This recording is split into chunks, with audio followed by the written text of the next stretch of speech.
Margaret Mullett, Honorary Professor in the School of History, Classics and Archaeology at Edinburgh, and it's my great privilege to introduce the next book, Mary Cunningham's The Virgin Mary in Byzantium, circa 400 to 1000, Hymns, Homilies and Hagiography. Let me first remind you, firstly, to mute your microphones, secondly, to type questions in the Q&A or panelists in the chat, and thirdly, to start writing your questions just as soon as they occur to you so that we're not fighting for time at the end. Mary Cunningham is Honorary Associate Professor of Historical Theology at the University of Nottingham, where she's been based since 2006. She was trained at Shevchenko's Harvard and Bouras Birmingham. I can't remember when I first met her, but it was probably in the late 1970s or early 1980s in Birmingham with the feminist caucus, which included Katya Galatariotou and Liz James, good to remember in the week of International Women's Day. Mary is, of course, memorable for a great deal more. Her edition of The Life of Michael the Singerlos is a steady seller, now in paperback, and books on Orthodox theology and on faith in Byzantium are notable, including her Cambridge Companion to Orthodox Theology. Mary has a way of making herself essential to academic communities. In Belfast, where she came to teach in the 1980s, and in the 1990s as a core member of the Evergettis project. In Birmingham, in their text seminar, co-editing the Soropoulos volume, and planning with Leslie Brubaker a project on the Theotokos in text and image. That project has produced wonderful work. The conference book, The Cult of the Mother of God in Byzantium, Mary's homily translations, Wider Than Heaven, and an excellent recent volume edited with Thomas Aronson, The Reception of the Virgin in Byzantium. And there's a Liverpool TTB volume of Epiphanius the Monk, I gather, in the pipeline. More to look forward to. And so to this book. It's an important book, I think, and deceptively simple. Like all Mary's work, it's clear, closely argued, and inspiring. It brings together, and then keeps apart, three kinds of literature, delivered in different circumstances, and demonstrates a developing awareness in Byzantines of the part played by the Virgin Mary in the beginnings of Christianity. Mary, of course, is the mistress of the homily, starting with Andreas of Crete and continuing to her groundbreaking co-edited volume Preacher and Audience, itself presaging her work on performance, liturgy, literacy, and emotion. But the borderlines between homily and hymn are not always clear, and Mary shows that the borderlines between homily and hagiography are even less so. She takes us on a heady journey from Gnostic texts and Apocrypha through Syriac religious poetry, miracle collections, Constantinopolitan festal homilies, to Stavra Theotokia, apocalypses, and Georgian versions of Greek lives. If she complicates the picture in one sense, in another, she offers clarity and certainty. And I've reason to be personally grateful to Mary. I've been working on what is, among other things, a Marian text, which has led me into successive swamps of my own ignorance. And mostly I've had to work out for myself where the safe ground lies. When I came to the Lives of the Virgin, I groaned. Here was another one of these. How many lives do we have? 3, 4, 5? Is the life attributed to Maximus' earliest or a relatively late work? Her chapter, the last in the book, is a model of judicious good sense, and I will always be grateful to her for that. But I think you want to hear Mary on Mary, so please keep your microphones muted. I will mute mine. Mary, the ambo is yours. Thank you so much, Margaret. I'm hugely honored to be introduced by you. And I'd also like to thank Petros Bouras-Vallianatos for organizing this wonderful festival, and also all the other speakers who've given such inspiring talks. I've learned a great deal over the last 2 days. So I do have a PowerPoint, and I'm wondering if it's possible to share my screen. This may be complicated, sorry. I'll just try, it's not essential. Can people see this?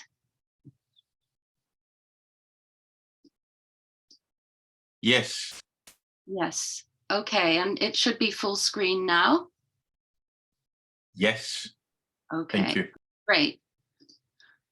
So my book grew out of a 3-year research project, which was carried out at the University of Birmingham between 2003 and 2006, under the supervision of Professor Leslie Brubaker. So it has been a long time in the making.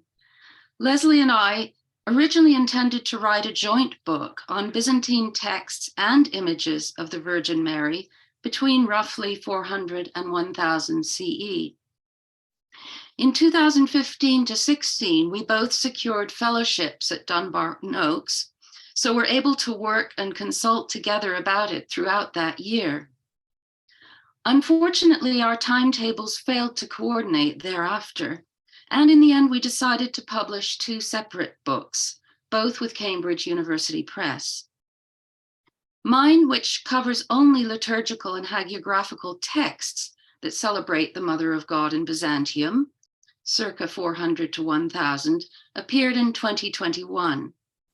Leslie is currently working on her volume, which will cover the material evidence, including images. I chose to approach selected Byzantine texts that celebrate the Virgin Mary, of which there are, of course, a vast number, focusing especially on homiletics, hymnography, and hagiography.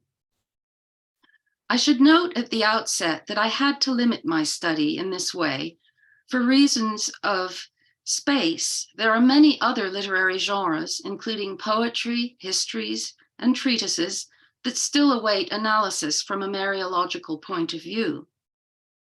I defend in the introduction my choice to divide the material according to genre, as Margaret was just saying, since there exists some scholarly debate about whether it's useful to categorize Byzantine texts in this way.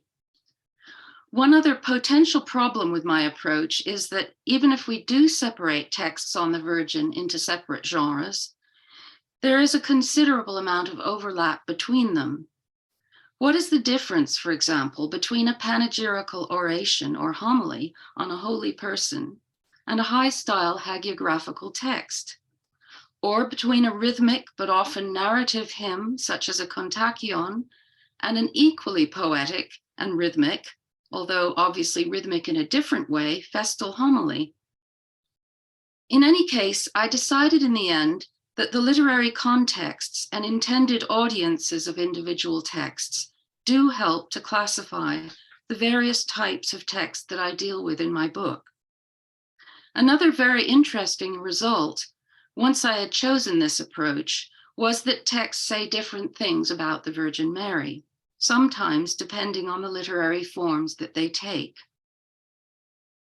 Averill Cameron suggests in one of her articles that, and I quote, "The sheer capaciousness of the theme of the Theotokos is surely one of the main reasons for its fascination. She can be and has been all things to everyone," unquote.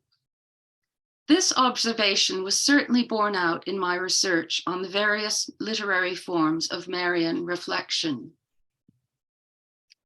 There we go. In the course of 5 chapters, which deal in a roughly chronological way with homiletic, hymnographic, and hagiographical texts that celebrate the Virgin Mary, I discovered differences of emphasis between the 3 genres. Whereas homilies and hymns focus more on Mary's Christological importance, using discursive language, metaphor, and typology in order to teach their message, hagiographical texts, which include miracle stories, lives of saints, and 4 lives of the Virgin herself, often describe her powerful presence as miracle worker, ascetic saint, and even leader of the apostles. All 3 genres also stress the Virgin's role as chief intercessor for Byzantine Christians, although it's noticeable that this strand of the tradition did not begin before about the beginning of the 6th century. I also devote space in my book to discussing the significance of gender in relation to the Byzantine cult of the Virgin. She represented a symbol of feminine virtue for the Byzantines, above all for her role in giving birth to Christ and remaining, especially from about the 6th century onward, maternally attached to him. She could also be praised as a model of asceticism, with feminine, quote unquote, attributes such as modesty and obedience, as well as, according to many texts, intelligence and learning. A more powerful but still feminine quality of imperial or regal power appears in some, especially hagiographical texts. Mary is described as queen, Vasilisa, in many texts. In physical terms, she is tall in stature, sometimes to a supernatural degree, stately and dressed in purple. She inspires fear as well as devotion in those who encounter her in visions or dreams. However, the texts that celebrate the successful conclusion of various sieges of Constantinople during the early and middle Byzantine periods also describe a military virgin. According to Theodore Sinkelos, she made her presence felt both inside and outside the imperial city during the Avar siege in 626, wreaking unexpected destruction on the invading army. I conclude with the help of various useful recent studies of Eastern Roman ideas about gender, including that of Leonora Neville, that the Virgin Mary is capable of taking on both feminine and masculine characteristics. Gender, according to Byzantine liturgical writers and hagiographers, had more to do with ethical behavior than with biological identity. Furthermore, Mary, the Mother of God, became a preeminent example of the best feminine and masculine attributes. She was thus a model that both women and men could emulate. It might be useful now if I provide a little more detail concerning the separate chapters of my book. After an introduction in which I set out my goals and defend my decision to focus on separate literary and primarily liturgical texts that celebrate the Virgin, Chapter 1 treats the early phase of Marian hymnography, covering the period up to about the end of the 6th century. I thought it necessary to include some discussion of the Syriac tradition of hymns, beginning with those of Ephraim in this context, since they represent such an important influence on, for example, the Kontakia of Romanos the Melodist. The coverage of Greek hymns, which date mainly from the late 5th and 6th century, follows, with a substantial section on Romanos and on the Akathistos hymn. Chapter 2 deals with homiletics, beginning with the early 5th century sermons by important figures such as Hezekias of Jerusalem and Proclus of Constantinople, and ending with selected 6th century preachers, including Severus of Antioch and Abraham of Ephesus. The 3rd chapter continues with Middle Byzantine homilies, beginning in the early 7th century with preachers including John of Thessaloniki, and ending with 9th and 10th century writers such as George of Nicomedia and Leo VI.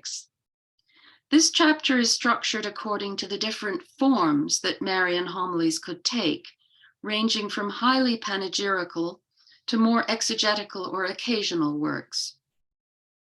Chapters 4 and 5 cover Middle Byzantine hymnography and hagiography, respectively. In the latter category, I include miracle collections, lives of saints, as well as those of the Virgin herself, and the Apocalypse of the Theotokos, which contains such a fascinating perspective on Mary's role as mediator and intercessor before God. This is obviously a wide-ranging book which attempts to cover a huge amount of material. As a result, I have to admit that it's superficial in its treatment of some texts or categories of texts. Nevertheless, I hope it will help to provide a structure for classifying and analyzing Byzantine understandings of the Virgin Mary. I also hope that it will be followed by more studies by other scholars, not only of the material and art historical evidence, but also of the many other literary genres in which she is described and praised.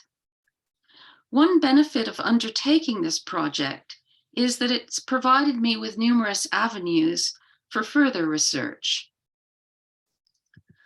One of the first of these to be completed is my translation and commentary on an early 9th century life of the Virgin by the Constantinopolitan monk Epiphanius of Callistratos, which will be published in the Translated Text for Byzantinist series at Liverpool University Press in June 2023. And I hope it's allowed within the rubrics of this festival to announce another publication besides the one I was invited to talk about. So thank you for your attention, and I look forward to answering questions about the initial project and its aftermath.